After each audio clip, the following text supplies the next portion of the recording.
Hey guys, today I'm going to show you how we do high volume Google Maps data fetching.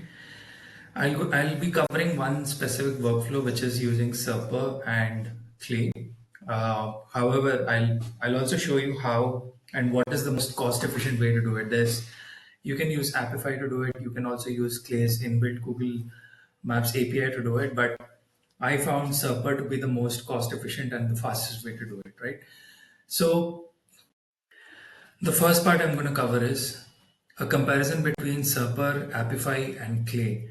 And as you can see, I've done a comparison between how complex or easy it is to set this up and how much does it cost to run that specific workflow. Right? So let's go one by one. For Serper, with $50, you can get 50,000 credits. It gives you about 0.001, costs you about $0.001 per credit. Now, for Google Maps, for places, and for website, this is how much it costs inside Serper. And when you finally say, let's say you're doing Google Maps activities, right? For 1,000 results, this is just going to cost you about $0.15. This is so cheap. And the the only complexity over here is the scraping. It happens in batches of 10 to 20. So the initial setup is complex, but it is highly cost efficient and it is very fast. If we look at Apify at about $39 for the Google Maps email scraper, you would be getting roughly 4,300 credits and it will cost you about 0.009 credits, dollars per credit. So if you look at the cost for 1,000 results, it's going to cost you about $18. And if you look at the inherent Clay Google API, if you're taking a $349 subscription, you get 10,000 credits. It costs you about $0.035 per credit. Right? And if you extract 1,000 results, it's going to cost you roughly $35. And then if you put in Zenros into it to extract the email IDs, it could go up to another $60, $70, right? Now, if you look at Serper, you're literally getting 1,000 results at half the cost of Apify and about one-fourth the cost of what Clay is giving you, right? And hence, I figured Serper to be, and this is my analysis, someone can come up with a better result or a better way to scrape from Apify or Clay, but I figured that it costs a lot less to do the Serper setup. Jumping right into the Serper and Clay table, this is how my Clay table looks like. As you can see, I have about 1,719 locations across the United States. And the reason why we're doing in that fashion is I'll explain why we'll have to split it across multiple cities in the United States. Uh, for the first reason is that obviously when you're pulling out data from Google Maps, it's important that you bifurcate on the basis of where you want to prioritize. For example, if you're trying to target, say, a local business that has a very high density in New York versus a local business in some small town, doesn't make sense, right?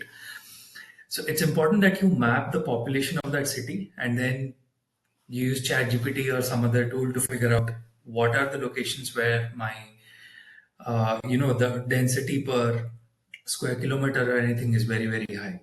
So for me, these are some few cities where, for this specific use case that I'm trying to search for, is very high, right? And hence, I've chosen these specific set of cities, the top 25, and I'm running my Clay table against this. Now, coming to the question, why do I have so many pages, right? Now, the reason behind that is, so when Serper tries to give you results, so for example, I've run this row in Seattle, Washington, it will give you 10 places, right? Talking about the table now, why is this setup made with 20 pages of scraping one after the other is because that's how serper.dev gives you data, right? For example, if I click on this, it's going to give me 10 places. And what I've basically done is once Serper scrapes the first page on Google Maps, if this page has 10 results, then the next workflow or waterfall gets triggered. If it has 10 results again, then the next waterfall gets triggered, right? So you can see that it goes up to 20 pages. For this specific case in Boston, if you see by the 17th page, there are just 6 places left over, right? And hence the 18th, 19th, and the 20th page scraping did not run.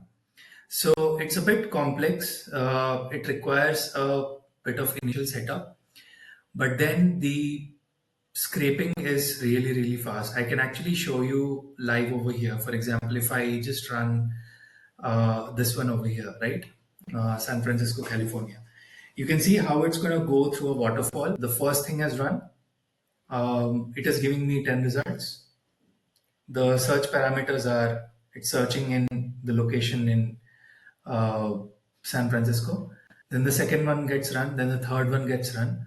And that's how it runs through a waterfall.